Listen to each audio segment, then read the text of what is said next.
Hey, what's up, everybody? This is another episode of IDTALK for Educators Live. Your host, Kwame Sarfo-Mensah, back in effect, here from Addis Ababa, Ethiopia. We have another special guest. We're talking about everything self-care. We have Mrs. Anleeta Eaton-Buchanan from the Greater Chi area, Chicago, Illinois. And I've been following her, I want to say, for the past few months with everything she's doing, all the work she's doing around helping out the young ladies in the area with mentorship and building leadership into them, as well as some of the initiatives and projects she's done around helping teachers build self-care in themselves. So we want to talk about all that today. And as you can see, she's wearing these beautiful adornments on her head. So we're going to talk about the Headwraps as well, because my wife's a Headwrap fan, as am I. So we will definitely talk about just the side hustles and everything she's doing, because she's just a jack of all trades. So we're going to welcome Mrs. Anleeta Eaton-Buchanan to the show. Welcome to the show, Anleeta. Thank you for having me. Thank you for having me. So let's get right in, because we have so much to talk about. So just tell us a little bit about your journey and how you got into education. Oh boy. Well, I will spare you the super long story that I usually tell when I have enough time. We have limited time. We do a bridge version here, so no problem. I am a spiritual person, and I will say I was led into education. Believe it or not, my initial degree, my bachelor's degree, I went to Columbia College Chicago for journalism.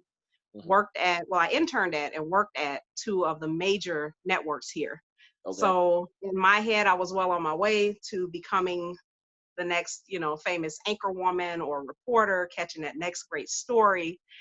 And then family happened. Found myself married, 2 children. I want to be more involved in their lives. Anyone that's in journalism knows that it's very fast paced and it's difficult to have small children, especially way back when. When I went to school for it, it was different. Yes. And I've always had a heart for giving, for volunteering. And I ended up volunteering at my kids' school. I was there all the time. I was taking some food into this classroom. This classroom was unlike any classroom I had ever seen before. There were only about 5 or 6 students in there, but the vibe was different. And I could tell, and we all know there's a couple of classrooms in each building that a lot of the teachers won't even go near it. Yeah. And I went in there and I didn't bat an eye, and I'm interacting with the kids and giving them hot dogs and stuff. It was well after a cookout, and all of the food, I love being in SPED, because all of the food usually goes to the SPED room because it's not a lot of kids. Right. And the lady that led me into the room, she said, "You're not afraid to be in there?" And I said, "Afraid of what? They're children, they're babies, they're awesome." And she said, "Well, I'm leaving. Do you want a job?" And I kind of looked at her, and without hesitation, I said, "Yeah, I do. I want a job. I could work at my kids' school." And so I was all excited. And that is how I ended up in special education. But I will say, like I said, I'm a spiritual person. That was my natural talent and my natural gift. And the minute I got into the classroom, I started to see that. So anybody that knows me knows I call my kids my babies. They're my babies, and I'm mom. Period, point blank. So I was literally led in a different direction, one that I didn't know was coming, but I'm glad it happened. Well, so I guess you didn't fall into the lap of education. Education fell into your lap. You know what? It did. And I'm so glad that it happened. I had no idea. Now, I will say this. I'll give you a little background about me. I was that kid in the neighborhood. The kids would avoid me because I kept all the spelling books. I would ask the teachers for all the spelling books, math books, things like that. And I would literally have school in my backyard. So little did I know, my dad was a teacher's aide for a while. I did not find that out until his death. My mom shared with me some letters that some students had written for him. So that's why when I say it's kind of a spiritual thing and I felt like I was led into it, I think I had those gifts and talents and didn't even know it. And I was seeking something else when I was designed to actually do this. So I think it was similar for me because my mother, she's always been a teacher at heart. I talk about this all the time. She was actually mentoring young ladies and teaching them Ghanaian dance, because my family's from Ghana, West Africa. So she was teaching them traditional dance back when I was growing up. And she did it for a long time until I think we got older, and she had transitioned to different things because, responsibilities picked up. But she's always been somebody who worked with children, worked with different people, always had this spirit of wanting to help people out. And I honestly believe that's where it comes from for me.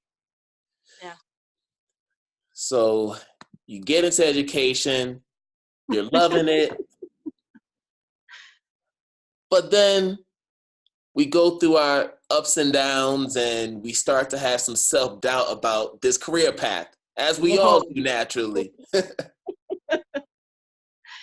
So I know you are a strong advocate for self-care when it comes to teachers. So if you could just share with us your upcoming workshops. I know you have a workshop coming up at the Teacher Self-Care Conference in St. Louis, Missouri. That's in Yeah. April, I believe. April So 4th. April 4th. April 4th. I'm so excited and grateful. You might have to stop me from talking about this topic, Hey, but go yeah, right ahead. the ups and the downs are real. Mhm. Teacher trauma is real. What Yes. we experience is real. And I'm even going to go so far as to say sometimes in some buildings, the abuse is real. Oh, yes. And we are silenced and we are expected to be tougher than nails. And in my experience, I've heard everything from get over it, you need tougher skin, just do as you're told, you worry too much, you think too much. And a big catalyst for me was when I found myself off on medical leave. I am a naturally joyful, spirited person. I love to laugh, and all of that was zapped right out of me. I am still recovering. I am still working on getting over some of the things that I've seen, that I've heard, that I've endured, that I've seen other people go through, the students. It's a culmination of unfortunately, a lot of pain that I've experienced in education that I never dreamed would actually happen. So, along comes the Teacher Self-Care Conference. I can't tell you how I actually heard about it. All I'll say is thank goodness that I did.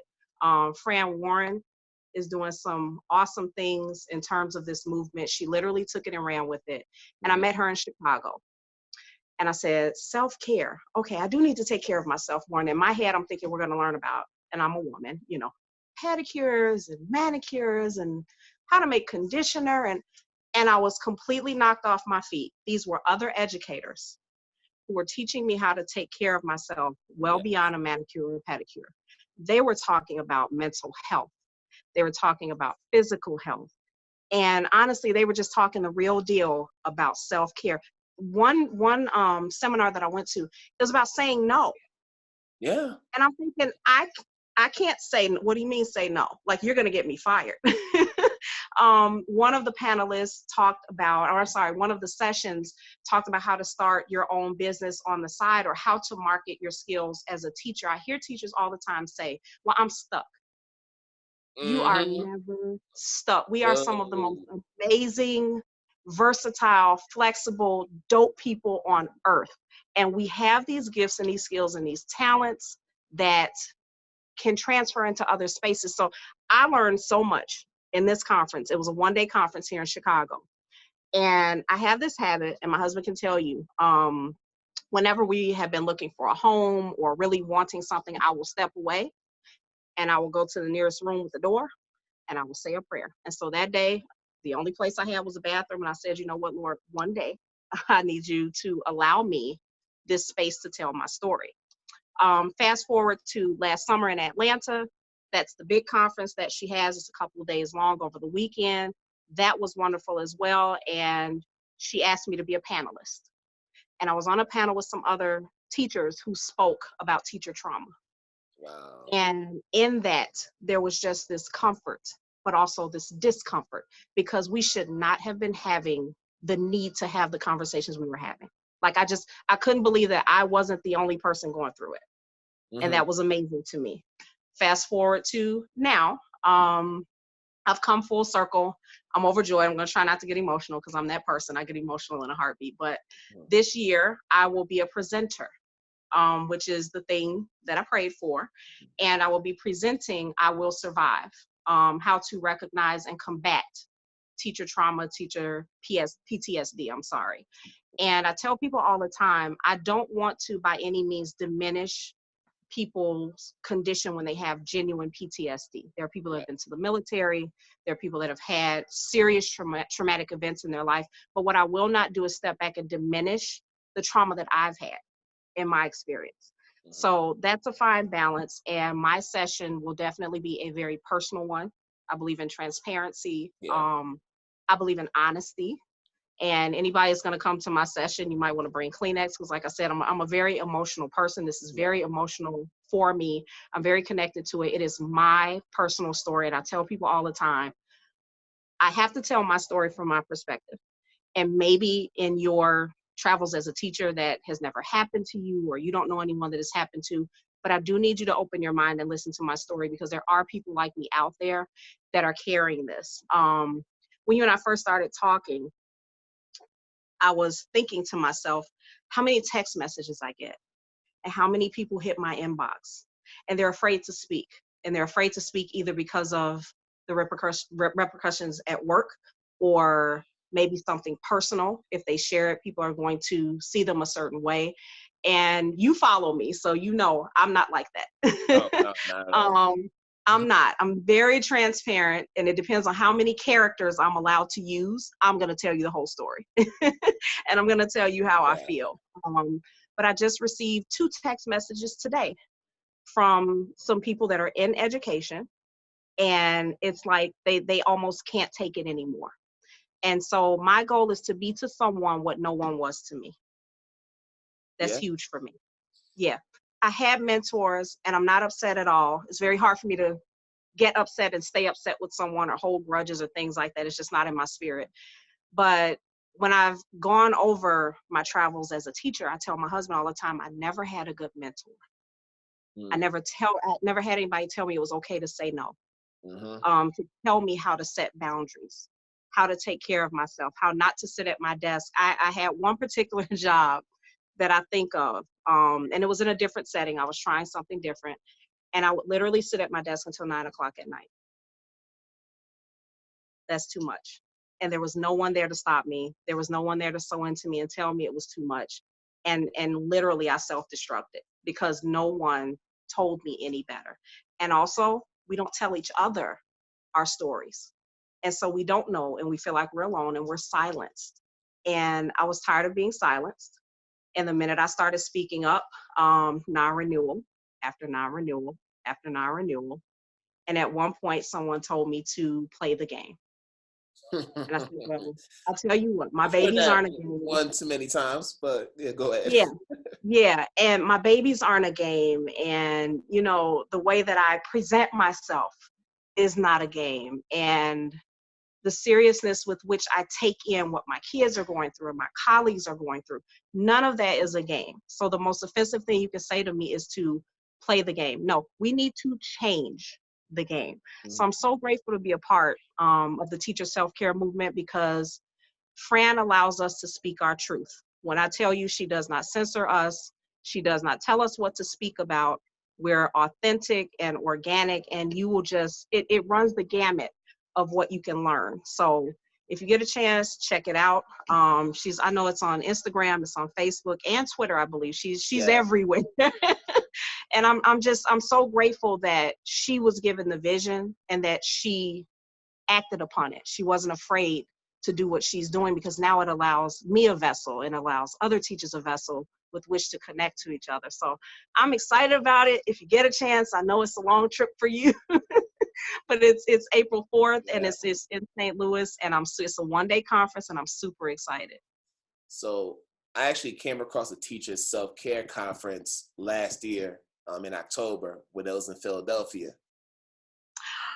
Real Rap with Reynolds is the first thing I think of. I'm sorry. Yeah.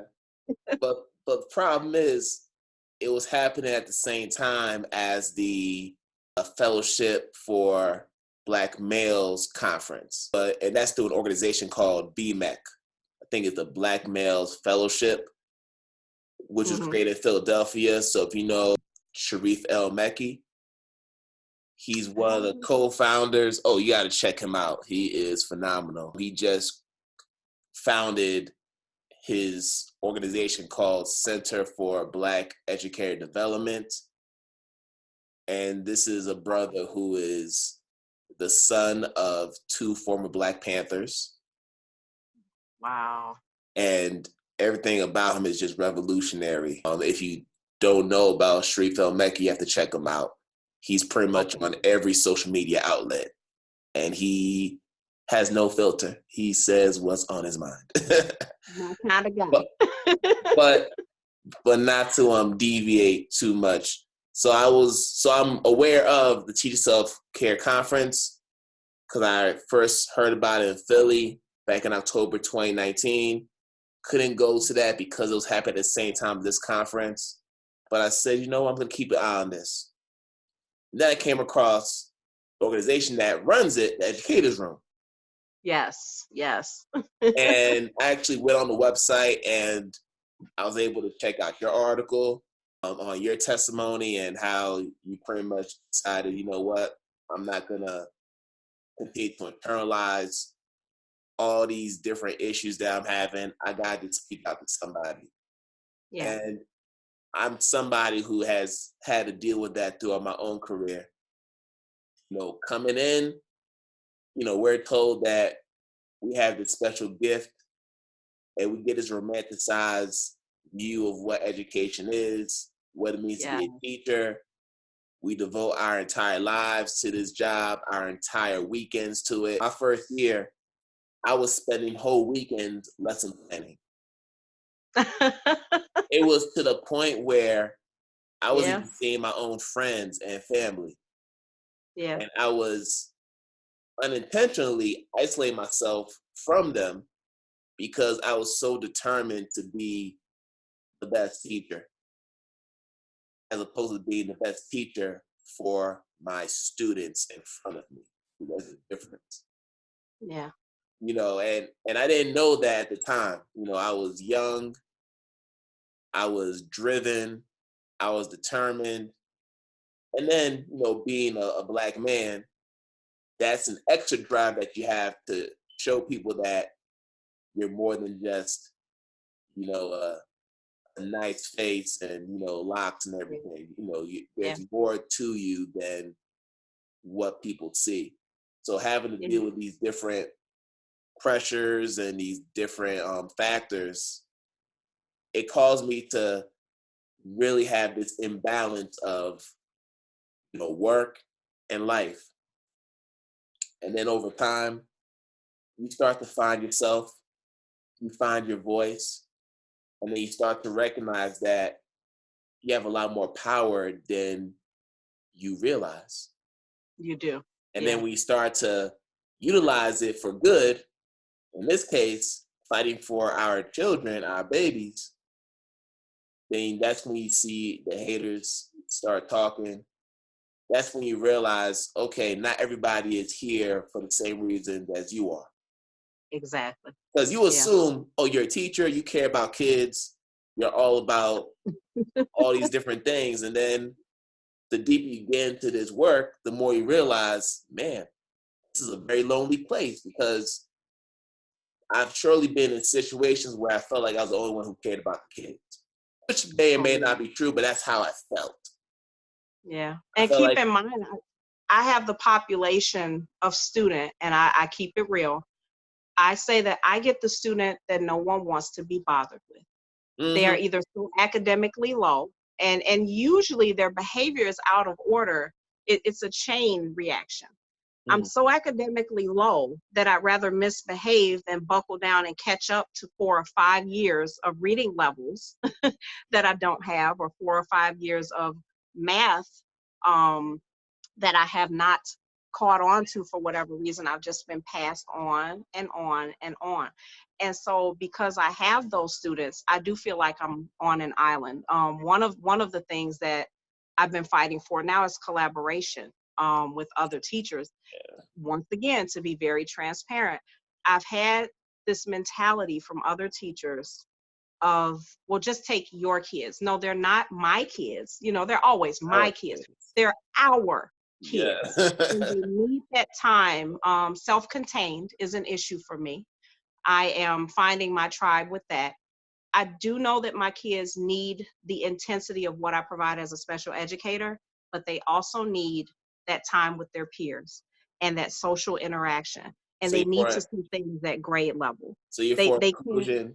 So you do inclusion in your school, or they? Well, I am what they call a diverse learning teacher. And my class is self-contained, but it's a resource class.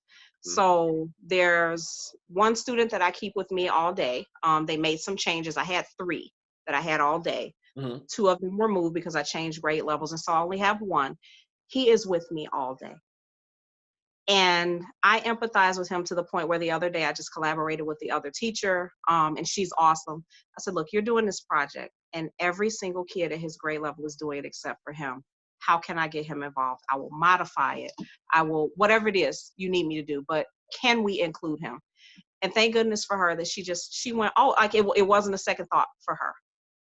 And so that is one of the things that I fight for is I know that my student may not understand everything at grade level, but that time with their peers is imperative, to the point where I had I call it a praise report. I took this student in with his peers at grade level and they were doing a poem. And I knew the poem was above his reading level, but it's Black History Month. So I'm making sure that we're talking about segregation and things like that. And so he could make the connection from what we were talking about in my class to, and I think the poem was I Too Sing America. I believe that's what the title of it was. And he was making a connection. I said, what is he trying to say in this poem? He said, well, basically white people don't want to eat with Black people, but he sees a day where that's going to happen. Mm-hmm. Jaw-dropping moment. And so the teacher began to teach the lesson, and I'm sitting and I'm supporting him, just one-on-one supporting him, but giving him the space to kind of figure it out. He raises his hand and he answers a question and is spot on. And I could have jumped up and down for joy. So I just don't believe in a fully self-contained classroom like that, where they're not getting that time with their peers. So maybe the next time we talk, there will probably be more work that I've done in that area. So, and I'm sorry to go off on a tangent, but when you started speaking about that, that's just what I thought about. And that's one of the things that I fight for my students. And while I'm thinking about fighting for my students, that is often why I call myself an educational nomad. So I have had job after job after job. Mm-hmm. And in some spaces, I'll give you my hashtag. My original hashtag was we'll say suburbs to city. That was my hashtag.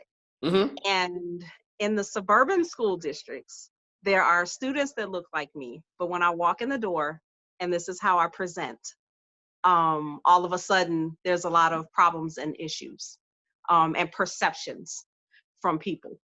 So that's been a journey for me and an issue for me. I am now within the city limits, we'll put it that way. Yep. And I'm happy to say that there are 99 problems, but the way I look isn't one.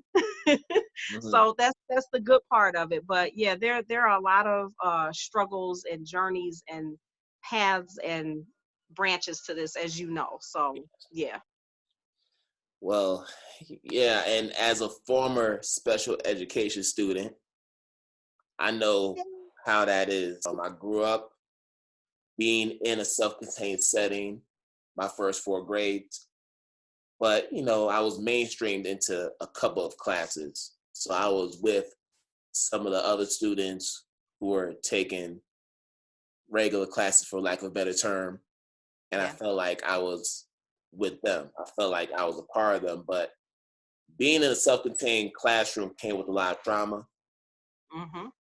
And even though I was a pretty smart kid and my challenges were minimal compared to a lot of my peers in that class, because there were people in my class who had autism. You had people in my class who had Asperger's, more severe challenges. And my main challenge was with expressive speech. I don't remember the exact diagnosis, Right. but I was that kid who did everything in his power to not talk to people because I was afraid to make a mistake. So I would resort to drawing pictures and showing it to people as a way to escape from talking. Right. That was what I did growing up. And that was the main reason why I was in that setting.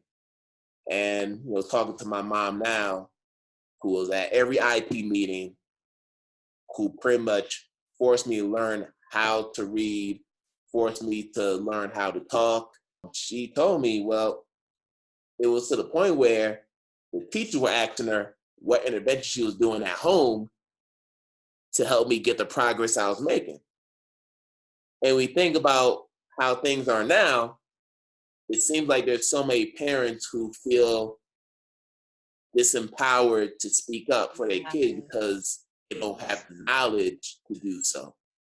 Yeah. They I just have defer to the teacher's discretion and what their thoughts are about their kid. Well, sorry, you you're gonna say say that, and I'm sorry, you say that and it triggers this thought. Another thing that I'm known for, and I have silenced a room or two, I'm not ashamed to say, something. I have had to speak up, in particular for my brown boys. I remember being in an IEP meeting, and there was a teacher who did not look like my student who was determined to crucify him and make him out to be a villain.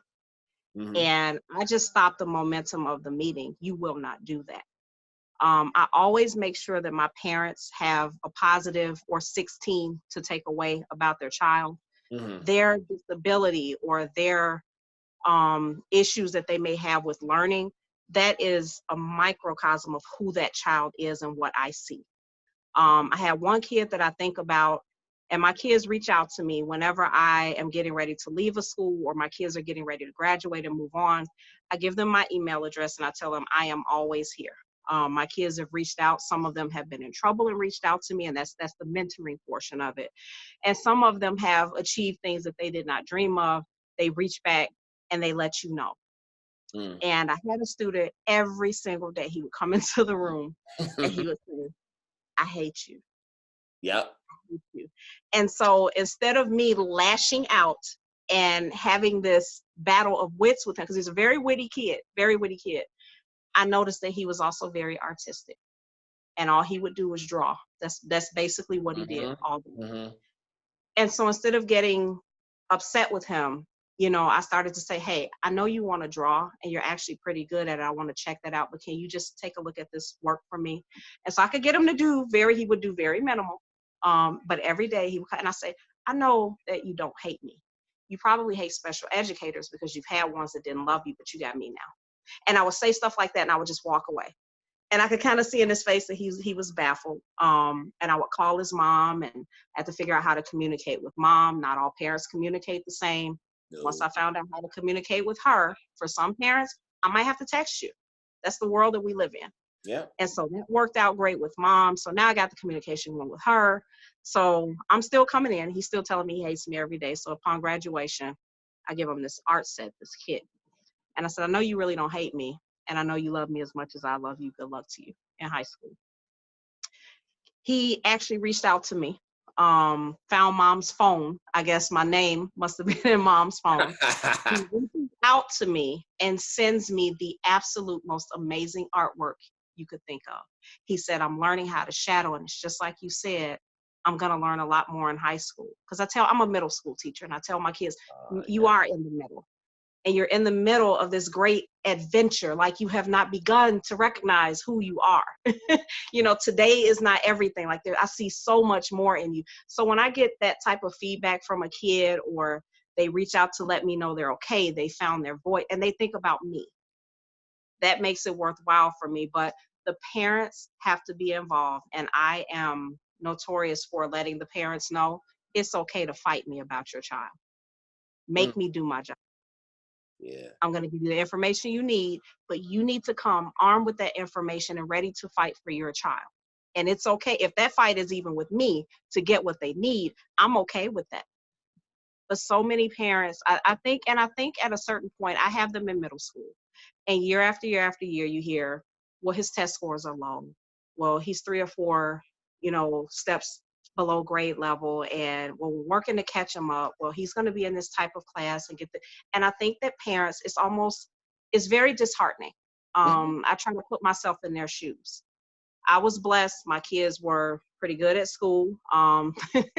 Neither one of my kids are school people, but they did pretty well in terms of their behavior and their academics. So I don't know the struggle of a parent that is trying to crack the code with a student that just won't do the work, or someone that's being suspended all the time. So I'm very empathetic. I try to put myself in their shoes and tell them, look, I'm not sure what's going on, but I'm here for you. I'm here to help you, and I'm here to empower you. And sometimes in the system that we're in, the educational system that we're in, that is frowned upon. Yeah. And so, yeah, so me speaking up and taking one for the team, and I just said the other day in a post, in a very long post, the parents love me, the community loves me, everybody loves me, but the system doesn't love me. Oh, And wow. I've got to, I'm okay with that, but I'm okay with that. If I can Yeah. empower a parent or have an impact on a student the way that I had on that particular student, I'll take one for the team. It's okay.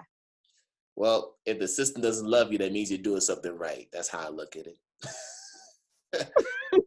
I've been in that boat, particularly, my last school.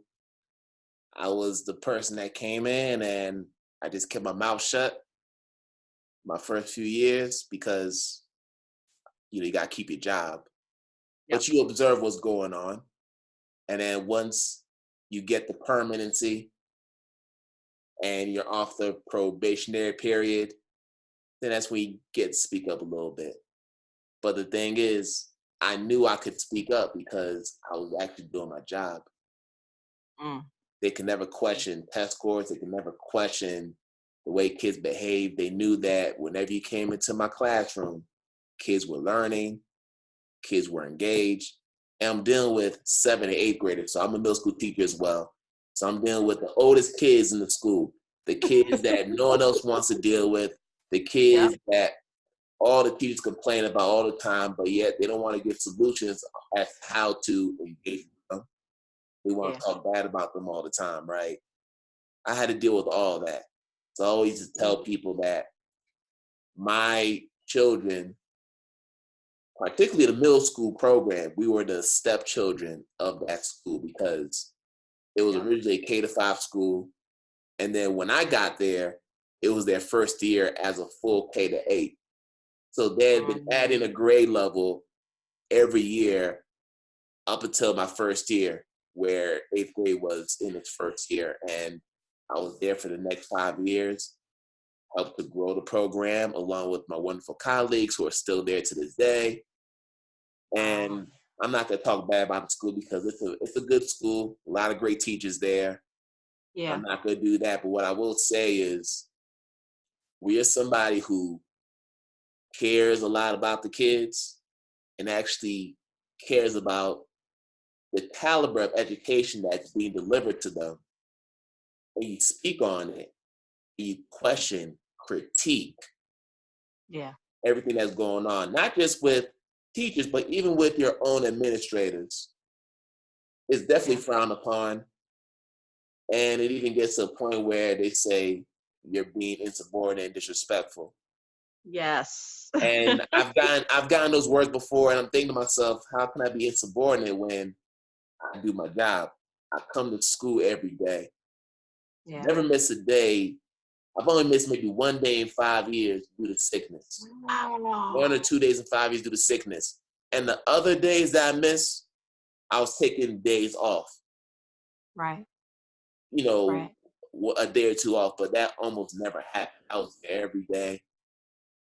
If you take away the 3 months that I took off for paternity leave when my son was born, and maybe 3 or 4 other days, it's perfect attendance every year. Yeah. But I'm insubordinate because I'm being critical and I actually care about my kids Yeah. and the way that we deliver education. Because there were things that were just wrong, Yeah. morally, ethically, and I wasn't shy about saying it, especially those last 2 years. So when my wife told us that, oh, we're going to Ethiopia, I already knew that I was going to be out. I knew that was my out.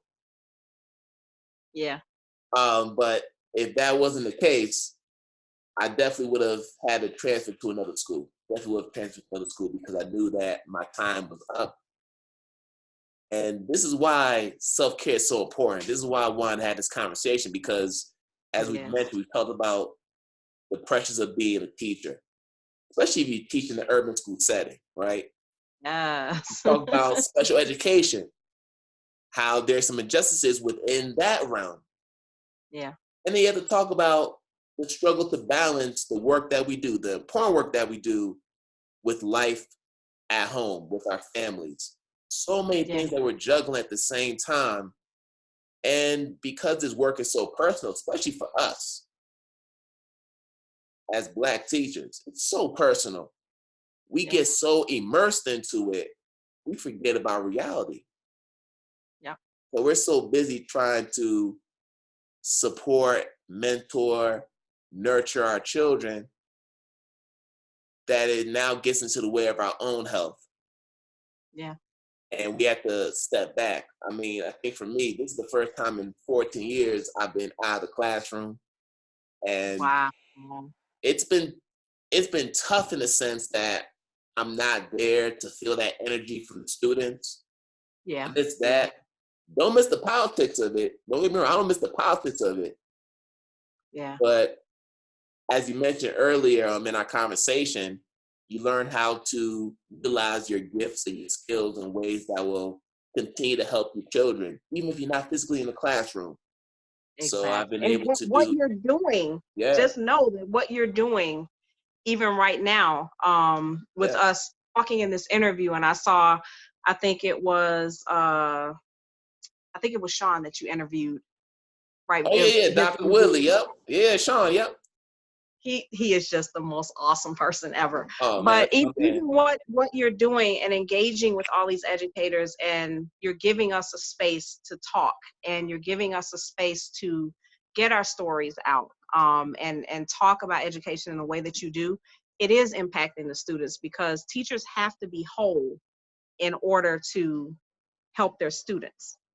So if you have broken students and a broken teacher, I can testify that does not make a very good formula for a happy classroom. So just having these conversations that you're having with us and providing this space, people like you and Fran and anyone that allows educators to talk about self-care and have these open forums and spaces, it helps. It's helping the kids more than you'll ever know, because then we can go into the classroom and not be so broken and know that someone understands, someone's hearing our story, someone's on our side, someone gets it. And that for me, that was a long journey for me, was that no one gets it. I mean, my husband, I'm sure, was ready to commit me at one point. Um, Yeah. and I am still. So a little bit of background about me, because I'm very open about this. I was diagnosed with what they call situational depression. Okay. And I am that person that I'm smiling all the time, like naturally. I'm a naturally joyful person. I'm silly, I'm joking, I'm singing. The flip side of that is not very pretty. And I just woke up one morning and I said, you know what? This profession will eat me alive if I allow it to, if I don't get some type of handle on it. Yeah. And I think one of the questions you asked me is funny, because I'm a teacher, so I'm taking notes. And I think you were asking about how did I overcome my struggles? Yeah. And I don't have an answer for it because I haven't fully. I'm still in the process. There you I'm go. still trying to figure it out. I am still dealing with, I had a situation that was so traumatic at one of my schools that even to be in a school building brings it back for me every day. Oh wow. And I carry that every day. And it was one day within the past 2 weeks, I had gotten up and I was talking about something, and it was something that I wasn't pleased with. And my husband, he just stopped me and he said, sweetie, it's 6:30 in the morning and you're angry. Like that's just not the way to start your day. So I am still working on healing myself. Through that, talking to other people is healing for me.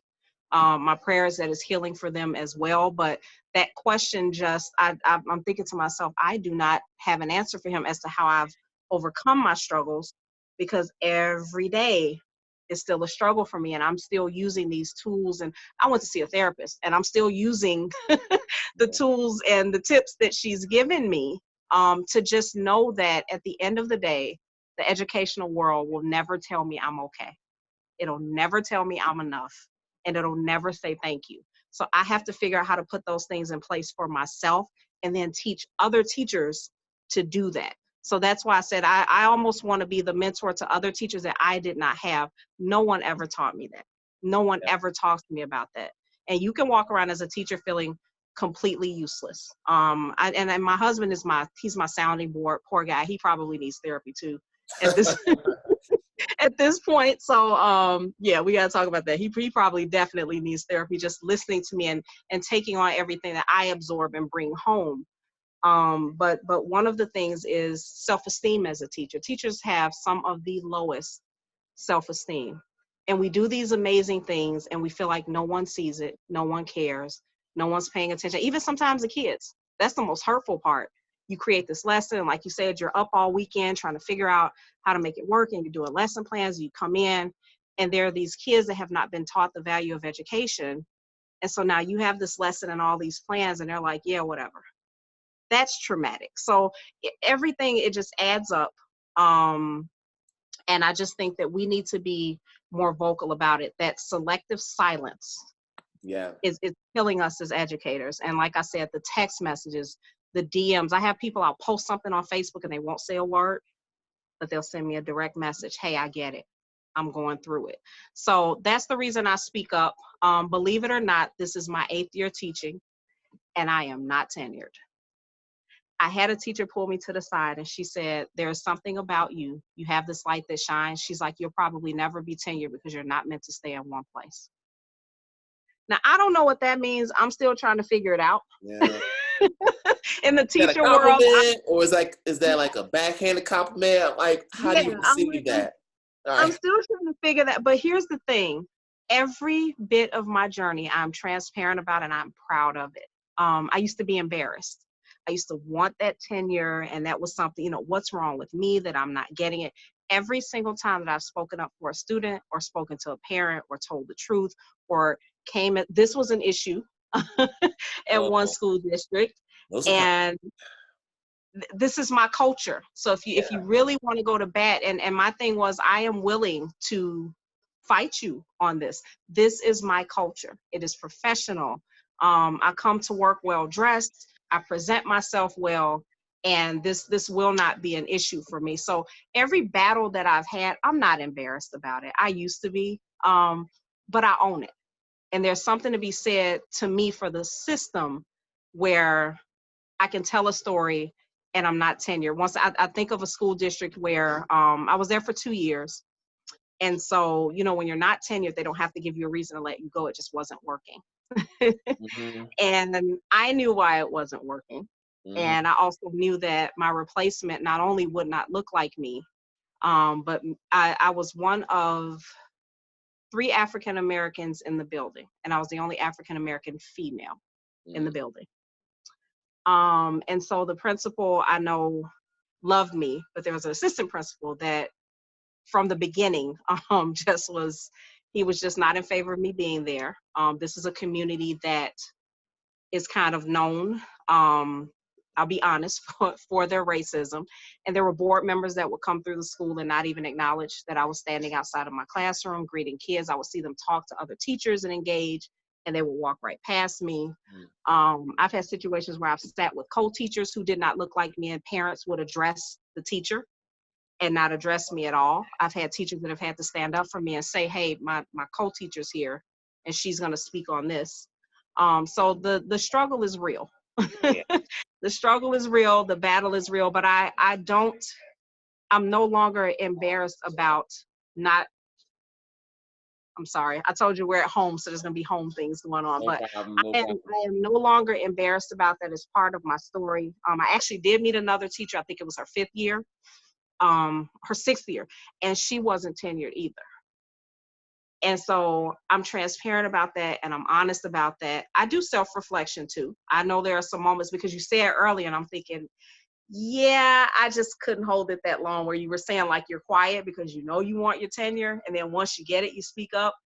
I am my father's child and I have just never been that person. I'm not, I just have the inability to do that. So, but at night I'm able to sleep in peace because I speak up for my kids and for my Yeah. parents and now for myself. Yeah. I think for me, they always say, you got to play the game, play the game, play the game. And it's like, I hate the game.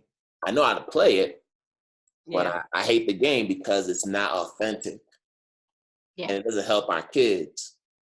But one thing that the game teaches you is it teaches you how to Obama your comments. That I will say. Yeah. You learn how to Obama your comments. So you know what I mean by that. I like that. you know, and Yeah. then after you go through that phase and you get to build your power and you start to realize, you know what, I can't continue to do this. Now I'm gonna start trumping these comments. Mm-hmm. So you make that transition, and once you get to that realm, now all of a sudden people actually listen to you, Yeah. Yeah. and they may be upset, but you know what, you got their ear, and now they're starting to wonder what's going on. Because I'm not someone that gets upset easily. I'm a pretty mom-mannered person. If I lose it, people are gonna call and wonder what happened. Yeah. So I'm very mindful of just my temperament and how I am, with other people because they know if I get real upset and I get real vocal, they know Right. that there's something wrong because I'm not gonna be one that's gonna just say something every single time. That's just not my nature. It's become my nature a little bit more in recent years, but for the greater part of my career, I've always been one that just, you get your lunchbox, you come into work every day, you do what you need to do, you go home, Yeah. you see these things happening, you're frustrated with these things, but you feel like, man, ain't nothing gonna happen that's gonna change. You become indifferent to it, and you continue Yeah. to be frustrated. I didn't want to have to deal with that cycle anymore. Let's shift gears here because we've talked a lot about self-care. You're doing so many other things that we got to touch on before we wrap up. So I Sure. know that you have a organization. I know you work with young women. So let's talk about R.I.G.H.T for a second. Can we talk about R.I.G.H.T? Yes, Let's talk about that. absolutely. And what So, what inspired you to start it up, and what's the mission of R.I.G.H.T?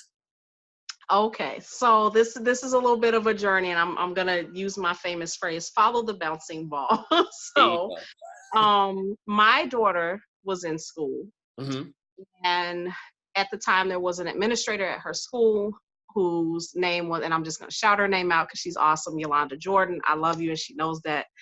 But she had really intelligent girls hang together, so I started to hear about it. And it's been so long ago, I don't remember if I volunteered or if I believe my daughter was a part of it. I ended up volunteering, and I had the pleasure of meeting Yolanda.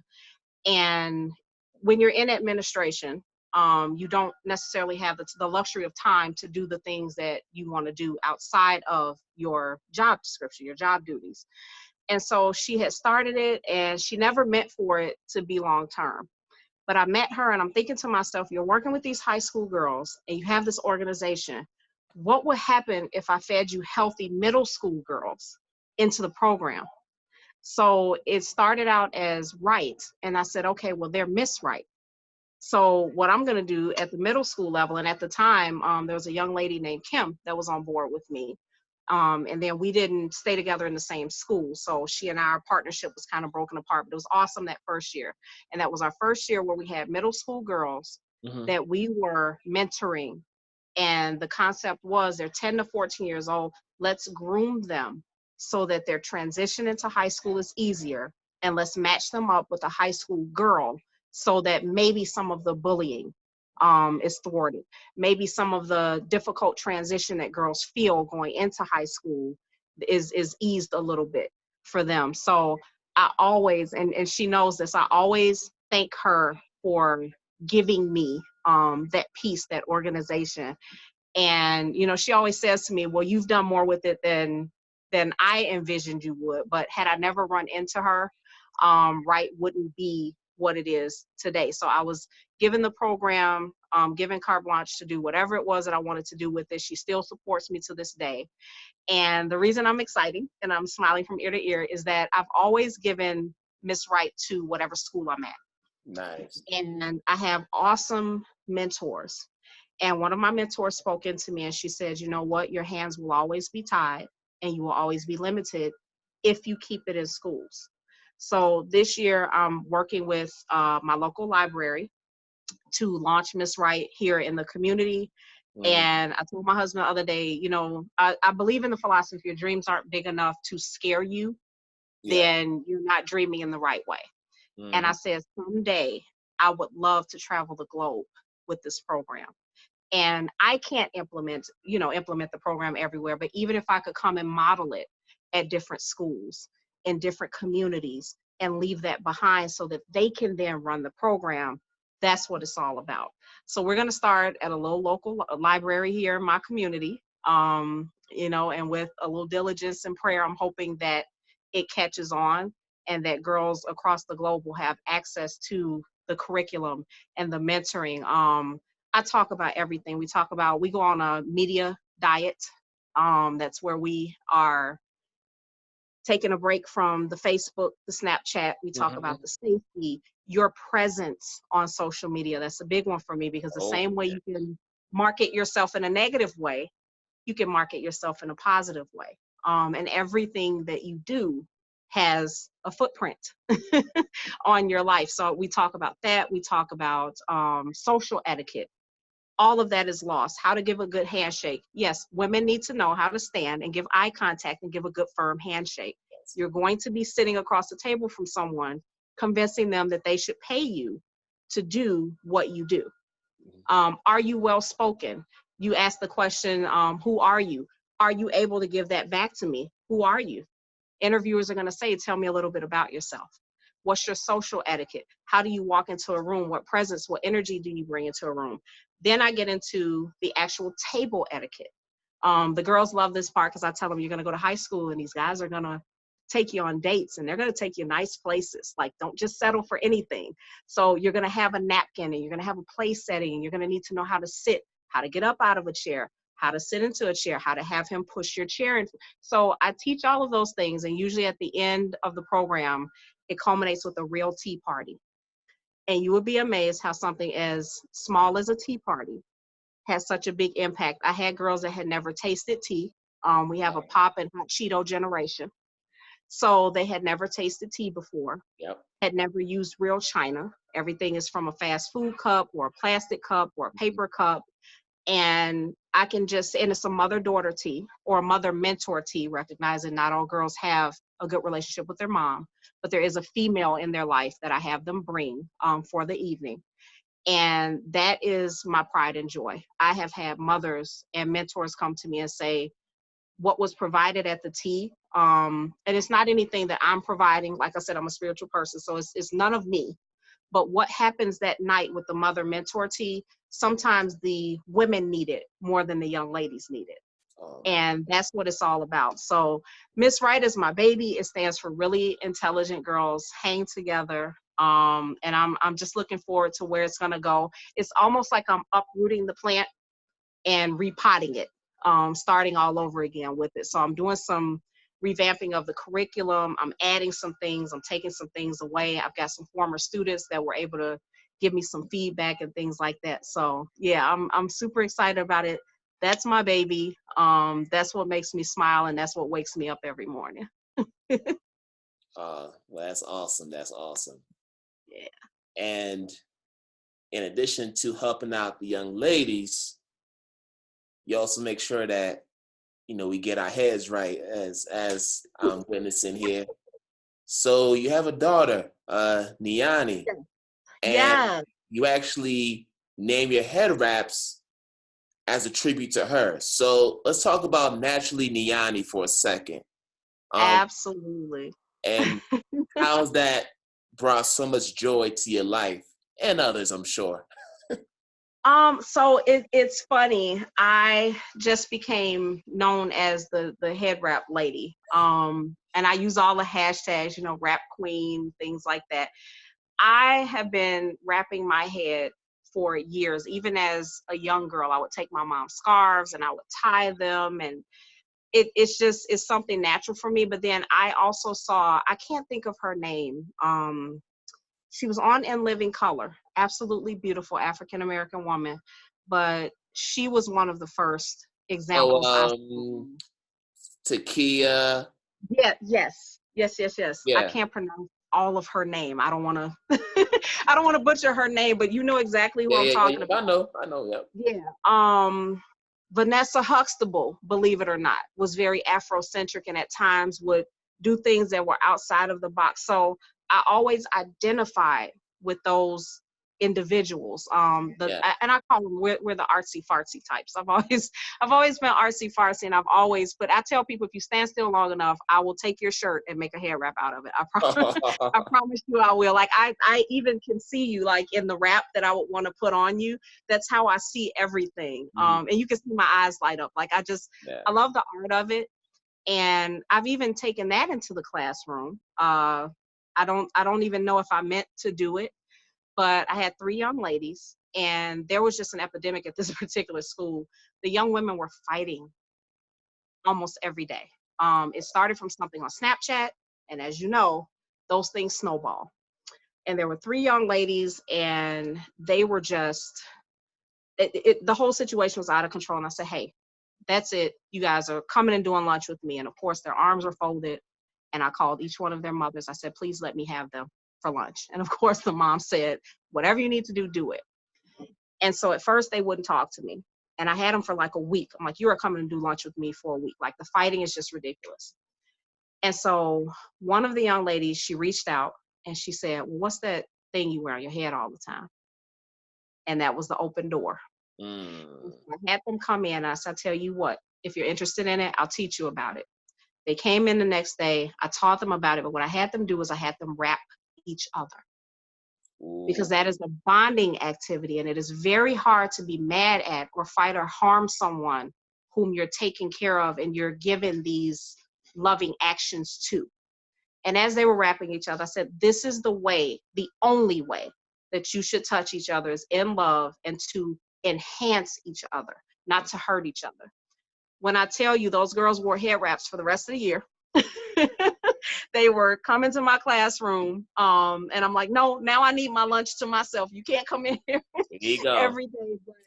But that's the type of legacy and learning that I want to leave to my young people. Right now, the school that I'm at, I will say it is a predominantly Black school. And so this is nothing new for them. But the myth is that men don't rap. And so now I am bound and determined. We have this really cool thing called Fun Fridays where you can share a piece of you with the students. The last time I had them make vision boards, this time we're going to do head wrapping. So the same presentation that I would give to anyone else, I'm going to give to this group of students, and I'm asking for young men and young women. I call them young kings and queens. And so I try to get pictures of kings and queens and adornments and things that we've worn on the head, and just talk to them about our history and how, you know, as with a lot of our history, there are people that try to break us and make it something ugly. And so you have the Aunt Jemima stereotype and things like that. So the reason that I do it and I wear it is because it is regal. There's a reason why we wrap upward as opposed to other cultures, because other cultures do rap, but nobody raps like us. So that is my baby. And I like to say naturally joyful, naturally beautiful, naturally Niani, because all of those adjectives describe my daughter and what I see in her. And she's super, man, if you ever met her, she's just an all around cool kid, very laid back, very artistic, naturally beautiful. And that's what she embodies. And that's why I named the company after her. Awesome. Oh, my husband's handing me this because he's a proud dad. So this was one of her first pieces of art that she did.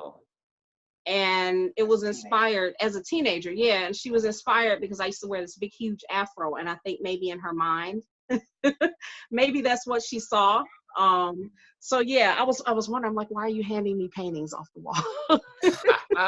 But yeah, so she, if you think that I'm artistic or creative or any of the things that I've heard people say about me, she is very quiet, very silent, but she is very much my muse and my inspiration.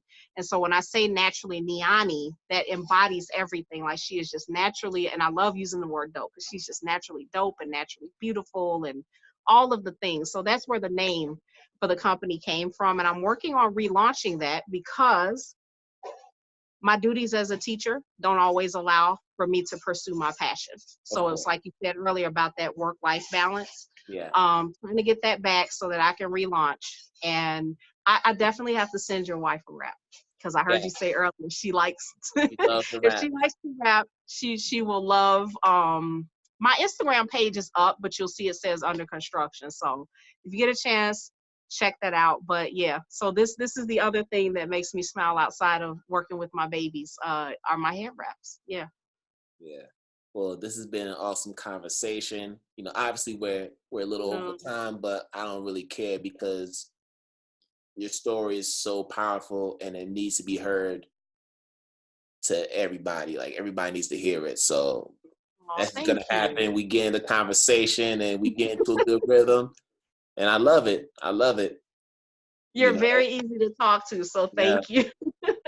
Well, thank you, Anleeta, for being here with us. It's been a great conversation. But before you go, if you could just share Yes. your social media information so that people can follow all this dope stuff you're doing. Okay, so on Twitter I am Mrs. B MRSB loves the kids, DAKIDS. On Facebook, I am Anleeta Marie. And what am I forgetting? On Instagram, that's the page that I'm most proud of. I am wrapped in education. Awesome. So please follow her. And if you're able to go to the Teacher Self-Care Conference in St. Louis, Missouri, April 4th, correct? Yes, sir.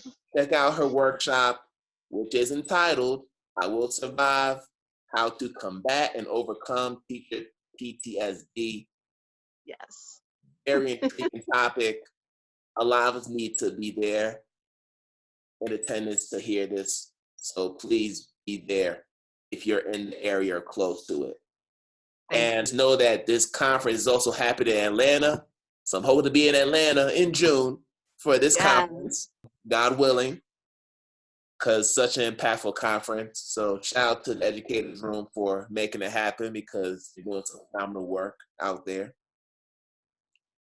And on that note, we're going to sign off. So on behalf of Mrs. Anleeta Buchanan, this is your host, Kwame Sarfo-Mensah, and we want to wish you a good morning, good afternoon, good night, wherever you are in the world, and we're going to do this again soon. Peace. Absolutely. Good night.